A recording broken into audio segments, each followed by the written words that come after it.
take a few questions for John. Who is the first question? We'll start with Ben in the fifth row on your left. John. Hey John, 18 innings, obviously not the result you guys wanted. For you, what stands out as, a turning point in that game? What do you go to? There's a lot, man.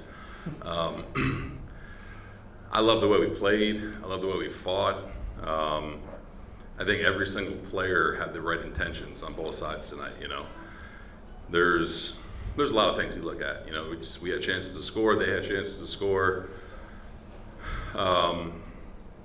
Yeah, a lot to digest. You know what I mean? But I think turning point's obviously a walk-off homer. But man, I give my guys so much credit for playing the way they did, and Eric Lauer pitching the way he pitched. That's pretty unbelievable. I know Klein did the same thing for them, but a lot to unpack in that game. But I couldn't feel as good as I do right now about the way they went about it. It looked like Bieber was in the bullpen at the very end. How close did he get to coming into this game? Fairly, I think Little had at least 2 innings in him and kind of go from there. We were trying to navigate that a little bit, knowing that after him it was going to be Shane. That's why Eric went as long as he did. And you gotta figure it out sometimes on the fly, but he'll be ready to go tomorrow. Fifth row on your right, Bill. I'm wondering, I think it was the 7th inning, you guys had a mound meeting before Ohtani came up. Could have walked him then, chose not to. Obviously, you're willing to do that later on. I'm wondering why it didn't make sense in the 7th and why it made more sense to you later on. Mound visit, it's we're trying to pitch around him, you know what I mean? And you trust Sir Anthony to make pitches to do that. And sometimes for pitchers, it's hard to do that, when you're kind of trying to throw a ball and didn't put it where you want to put it. But, he had a great game. He's a great player. But I think, after that, you just kind of take the bat out of his hands. And not to give away secrets, but this is pretty much what we should expect going forward? Yeah. Far back on your left, Keegan.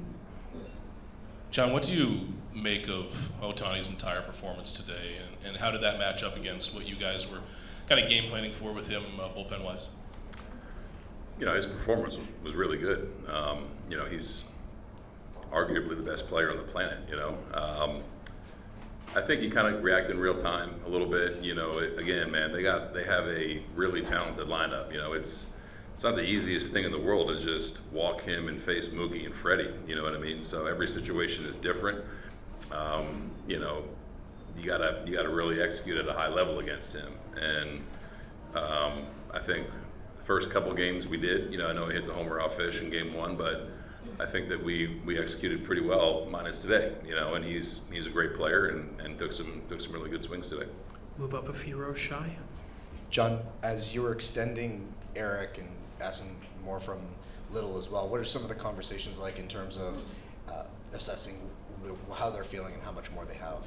Just talking to him, Eric's a starter, you know what I mean? This was obviously more than we expected out of him. It's been a long time since he's thrown that many pitches, but you watch his stuff was holding, he was executing, and he's got a great heartbeat about him, so after his second, you're kind of touching base with him, seeing how he feels, and he was really convicted about continuing to go, and I can't say enough about what he did. The second row on your right, Jeff. What happened with George Springer, and where's he at right at this moment? Yeah, George, it's some right side discomfort, He's already went for an MRI. We'll see how it comes back and see how he wakes up tomorrow. But it sucks, he's obviously a huge part of our lineup. Glad I got him out when I did, and hopefully, didn't make anything worse, but we'll see how he is tomorrow. Fourth row on your left, Gabe. How big is the challenge to make sure that this game, you don't lose this game twice? Not at all. Not at all. This group is going to be ready to play tomorrow. You know what I mean? It's longest game in World Series history, whatever it is, tied for it. These guys are enjoying it. They were in the right mindset and the right headspace the entire time. You know what I mean? It sucks that it's late right now. We got to come back and do it again tomorrow. But these guys are going to be more than ready. You know what I mean? The Dodgers didn't win the World Series today. They won a game. You know what I mean? And these guys are going to be ready to go tomorrow. All right, tonight's. I'm sorry. Did you almost feel your own mindset towards Ohtani evolve as the game went on? Like, oh geez, you know, we need to rethink how we approach this guy and just totally take the bat out of his hand. Every game's different, you know what I mean? Every game's different, every pitcher's different. Again, man, the guy's a great player, you know what I mean? So it's not, there's certain times where I feel like you feel better about someone else beating you. If that someone else is Mookie Betts or Freddie Freeman, it still stings, you know what I mean? But he had a great game, and we're gonna just try to continue to execute. All right, Schneider, it's a great effort by you guys. See you tomorrow. Thank you. Thanks, guys.